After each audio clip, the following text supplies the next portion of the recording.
Paseantes Literarios, un programa del Grafógrafo, revista de Humanidades y Lengua Castellana de la Universidad La Gran Colombia. En Paseantes Literarios tendremos invitados para que compartan con nosotros sus conocimientos y experiencias en torno a las humanidades. En cada episodio nos adentraremos en los temas más relevantes de la actualidad. Exploraremos nuevas perspectivas y enfoques asociadas a las humanidades. Soy Roger Reyes, director del Grafógrafo, y en esta ocasión nos encontramos en el programa de Pasantes Literarios con el poeta Rodolfo Ramírez, quien trabaja en la Casa de Poesía Silva. Y pues es un honor primero tenerte acá con nosotros. Y bueno, la invitación se debe a que estamos trabajando en este momento sobre identidad y espiritualidad para nuestro próximo número de la revista. Y pues nada más interesante que comenzar con algo muy íntimo, que fue cómo este profesor Roger Reyes decide estudiar literatura en la Nacional, luego hacer una maestría relacionada también con la escritura creativa, porque por allá en el año 96 visito la Casa de Poesía Silva, estando en el colegio, y desde ahí pues surge este amor por las letras, por la escritura y demás, y se toman estas decisiones de vida. Entonces por eso es muy especial para mí en este momento poder hacer esta entrevista y compartir esta experiencia, pero además por todo lo que representa la Casa de Poesía Silva en temas tan profundos como estos que estamos reflexionando, en la parte de identidad y de espiritualidad. Entonces muy bienvenido, Rodolfo. Muchas gracias, Roger, por la invitación. Muchas gracias a todas las personas que nos están viendo. Y ahora que mencionaste el año, el 96 justamente va a ser un año muy importante para la Casa de Poesía Silva, porque ese año María Mercedes Carranza celebró el centenario de la muerte de José Asunción Silva. Entonces ese año bautizaron la calle, ese año también la calle séptima la bautizaron también José Asunción Silva. Se hizo el centenario de Silva y esta calle era intransitable. Ese año fue bastante poderoso y la casa estaba cumpliendo 10 años además. Entonces, un gran año el que llegaste allá. Bueno, muchas gracias, Rodolfo. Según su canal de YouTube, el objetivo de su institución es estimular y promover el estudio y la divulgación de la poesía, tanto colombiana como extranjera. ¿Cómo creen que la misión de la Casa de Poesía Silva ha contribuido a aquello que concebimos como nuestra identidad? Es decir, Colombia, la historia, el arte, la poesía. Esa es una gran pregunta, porque yo que en estos días he estado hablando con unas personas al respecto de que Colombia es un país bien particular, porque tendemos nosotros a tener como en el imaginario una visión despectiva del país, ¿no? Y uno ve en redes que la gente dice platanal o chichobia, pero fíjate que justamente somos el único país que tiene una casa dedicada a la poesía y un festival que en este momento es uno de los más grandes a nivel mundial, dedicado a la poesía. Y es justamente porque en esa última década o en ese último periodo del siglo XX, la violencia en Colombia nos tenía tan azotados que justamente nosotros no teníamos lugares ni posibilidades de expresión, ni teníamos claro quiénes éramos, porque teníamos esos imaginarios de la droga, el narcotráfico, como que la gente no sabía qué quería hacer y quería era como el dinero fácil, verse allá. Y surgen en esos años estos dos lugares. La Casa de Poesía Silva es un lugar donde tú puedes ir justamente a tomar decisiones de vida, a encontrar maneras de expresarte, aunque no escribas un poema, pero la experiencia que vives allá en la casa te permite como relacionarte mejor con el lenguaje, te permite encontrar las palabras con las que te puedes expresar, y cuando encuentras las palabras con las que te puedes expresar, encuentras la manera de llegar al otro. Entonces el gran papel que ejerce tanto la Casa de Poesía Silva como la poesía en general es que le permite al ser humano entrar en contacto con el lenguaje, descubrir su propio lenguaje y nombrarse a sí mismo para que los demás lo vean. Muy bien. Eso en cuanto a la identidad, ¿no? Y el otro concepto que estamos trabajando es el de espiritualidad. No entendida esta como específicamente el aspecto religioso, sino también como esa búsqueda personal. Entonces la pregunta sería: ¿cómo le aporta esta entidad cultural a la construcción del espíritu humano? Esa es otra gran pregunta. Yo sinceramente creo, Roger, que justamente es en el lenguaje donde nosotros construimos el espacio místico. Y pues no en vano las oraciones se hacen a través de la palabra, los cantos ancestrales son fundados en la repetición sonora y la vocalización, y la poesía justamente es el espacio donde nosotros podemos configurar y entrar en contacto con esa dimensión que sentimos, que intuimos, que asumimos que es algo que está más allá de nosotros, pero que no tenemos ninguna otra manera de acceder a ella sino es a través del lenguaje, y particularmente el lenguaje utilizado desde la poesía, que es lo que nos permite entrar en contacto como con lo esencial, con lo telúrico, con lo ancestral. Entonces lo espiritual y la espiritualidad se sostiene justamente a través del poema y a través de este uso del lenguaje que no es comunicativo, sino que es meramente estético, y que nos permite configurar estas dimensiones que van más allá de lo físico y que nos permiten hacer perdurar lo imperdurable. Tal vez pensando un poquito en las palabras del poeta Stefan Georg, que dijo: ninguna cosa sea donde falta la palabra, ¿no? Que es como también la fuente de toda espiritualidad. Los relatos míticos, ¿no?, aparecen como precisamente porque la palabra precede la imagen, ¿no? Creo que es como un punto en común que se tiene con, digamos, como en todas las expresiones de la espiritualidad humana, ¿no?, y en todas las culturas donde también vamos formando tradición, ¿no? Entonces, ¿tú qué piensas de pronto de esto que estamos hablando, de estos dos ejes? ¿Qué actividad realizaría la Casa de Poesía Silva, o qué servicios nos presta la Casa de Poesía Silva, pensando como en estas dos dimensiones, de construcción de identidad y de espiritualidad? Bueno, a la hora que viene, son 40, bueno, y además aprovecho para hacer aquí el aviso, pues la noticia. Este año la Casa está cumpliendo 40 años, y justamente en estos 40 años lo que ha hecho la Casa en relación con la identidad y con el cultivo de la espiritualidad es justamente resguardar la producción artística fundada en la palabra. Entonces, y darle un tratamiento digno, si me permiten la expresión, que no sé si sea la más acertada, pero el punto es que cuando tú entras a la Casa de Poesía Silva, notas que la poesía, los poemas, los poetas son relevantes, son importantes, y quedas en cuenta que en tu familia, porque es que esa es otra cosa que a veces se nos olvida, finalmente en las casas de todos nosotros la poesía es importante, o había una abuelita que recitaba algún poema, o siempre en las fechas importantes se trata de escribirle algo bello a una persona para celebrarla. Entonces, normalmente en las casas la poesía es importante, pero eso se nos va olvidando. Cuando llegamos a la Casa de Poesía Silva, lo recordamos y notamos que la poesía es algo con lo que convivimos a diario, y que es justamente la manera que nos permite no solo comunicarnos, sino hacerle sentir al otro lo importante que es para nosotros. Entonces, en esto de visualizar la poesía como una acción importante a través de la cual podemos celebrarnos en el lenguaje, nuestra identidad, y perpetuar nuestras creencias al respecto de la espiritualidad, ese resguardar los poemas, las conferencias que se han dictado, ponerlas a disposición en la fonoteca, tenerlas en la revista de la Casa Silva y a disposición en la biblioteca.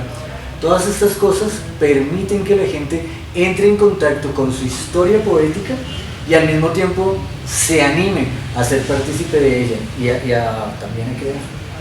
Muy bien, muchas gracias. El grafógrafo, como producto de la licenciatura en Humanidades y Lengua Castellana de la Facultad de Ciencias de la Educación de aquí de la Universidad de la Gran Colombia, quiere evidenciar la importancia y la pertinencia de nuestro plan de formación y seguir en ese proceso de reinvención hacia el futuro para nuestros estudiantes y nuestros candidatos. ¿Qué consideran ustedes como indispensable en el perfil de un licenciado en Humanidades y Lengua Castellana, y qué le puede aportar este individuo a nuestra sociedad? A mí me parece que a veces sucede que hay aspectos del lenguaje que los maestros tienden a complicarlos. La gramática, cuando nos hablan del fonema, cuando nos hablan del sintagma, cuando nos hablan de todos estos componentes, a mí a veces me parece que lo hablan desde una posición tan técnica que nos hace sentir que eso que están diciendo como que no nos pertenece, como que nosotros no nos relacionamos con eso, como que somos ajenos a eso.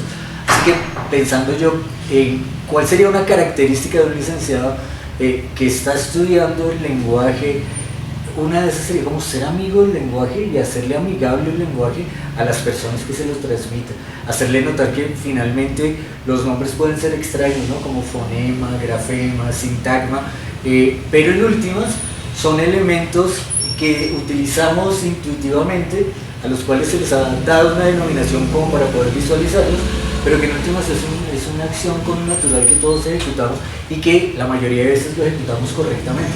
Entonces, que nos hagan sentir esa cercanía y que nos hagan sentir que el lenguaje es el lugar donde nosotros habitamos y somos, no que es como un espacio lleno de normas y de leyes y de reglas y que no podemos transgredirlas porque entonces estamos como incurriendo en unos errores gravísimos. Eso me parece que no es el camino, ¿no? Por ejemplo, cuando uno coloca mal una tilde, cuando uno coloca H donde no va la H, ese tipo de cosas a veces son dictadas por el habla y uno comete el error es en la escritura y entonces le hacen sentir a uno como que el error es fatal y garrafal, cuando finalmente pues es simplemente la diferencia entre relacionarse con el lenguaje desde el habla y relacionarse en el lenguaje desde la escritura. Entonces, eso sería, ¿no? Como que no le haga sentir a uno que el lenguaje es una cosa ajena y llena de normas, sino que lo haga sentir cercano y que es algo de lo que participamos a diario. Claro, la lengua como la construimos en el día a día, como interactuamos en la sociedad y demás, es algo que está vivo, ¿no? Que a veces tratamos de, con esas normas y esa forma taxativa y en la casa del error, como que se desnaturaliza, ¿no? Como que se tiende a ver como algo allá lejano y tal vez, creo yo, ¿no? Es como la postura que tengo, esas cosas, como esas minucias o demás, de esas se encargará, digamos, el especialista, ¿no? Pero tal vez para que nuestras, no sé, público interés o demás diga, oiga, qué rico estudiar esta licenciatura en lengua castellana, digamos, ¿qué plus le darías tú? ¿Cómo tú engancharías a una población de estudiantes, no sé, de grados superiores en un colegio para que dijera, oiga, vale la pena estudiar esto? Bueno, aquí creo que voy a tener que citar a Eliot, de Función Social del Lenguaje, creo que es el ensayo, porque ahí se lo leí. O sea, finalmente él está hablando de la poesía en relación con el lenguaje, pero dice en ese ensayo, lo importante de la poesía en relación con el lenguaje es que fortalece y mantiene vivo un lenguaje, y lo importante de que se mantenga vivo un lenguaje es que mantiene viva una cultura, y al mantener viva una cultura, pues la fortalece. Entonces, estudiar lengua castellana es justamente una de las labores como más significativas en la tarea de defensa de una cultura, de una identidad y de una espiritualidad. Entonces, es como, ahí sí, perdónenme la expresión, es como estar en la primera línea de defensa de la identidad, ¿cierto? Porque si uno se aleja del lenguaje, se debilita la cultura, y que es también lo que hacen los imperios, ¿no? Que agarran a meter extranjerismos para que la gente deje de utilizar su lengua y empiece a asumir la del imperio, y por ahí es que se debilitan las culturas. Entonces, y aquí hay un caso bien, mira que yo de estos días estaba reflexionando sobre algo, y es que finalmente todos tenemos, bueno, yo creo que todos, el conflicto de que el español no era nuestra lengua, porque pues esas eran unas tierras que habitaban unas culturas originarias a las cuales de pronto llegaron e impusieron una lengua. Entonces uno a veces dice, no, pues no me veo reflejado en esta lengua, bueno, uno ahí a veces genera ciertos conflictos, pero luego me quedé pensando que a la larga la conquista fue en el siglo XV y el español había surgido y había empezado a generar literatura apenas en el siglo XI, es decir, apenas 4 años. Lo que quiere decir que la lengua que llegó aquí, hay como un detalle irónico, y es que era una lengua relativamente joven, que claro, por venir acompañada del imperio, terminó aplastando las lenguas de las culturas originarias. Sin embargo, y esto es lo que me llama la atención, al ser una lengua joven, nos la apropiamos fácilmente, porque justamente no tenía, estaba todavía en formación. Entonces, por eso es que la mayor parte de la producción literaria representativa del español se ha hecho en Latinoamérica y no en España. Eso explica el boom. Exactamente, porque era una lengua joven que terminamos apropiándonosla fácilmente. Entonces, no es tan así pensar que el español no es nuestro, porque finalmente llegó en un momento tan de formación y lo que determina una lengua pues es la cantidad de hablantes y el espacio geográfico. Entonces, al llegar a este espacio geográfico tan particular, pues evidentemente nos la terminamos apropiando y por ejemplo, estructuras formales tan rígidas como el soneto, Sor Juana Inés de la Cruz se lo apropia y lo hace decir un montón de cosas que en España ni siquiera se imaginaron que se podían decir a través de un soneto. Entonces estamos nosotros, si estudiamos lengua castellana, con todo por hacer en esta lengua, justamente para seguir construyendo una identidad de país, una identidad de continente y pues la identidad personal. Claro, muy importante. Muchas gracias, Rodolfo.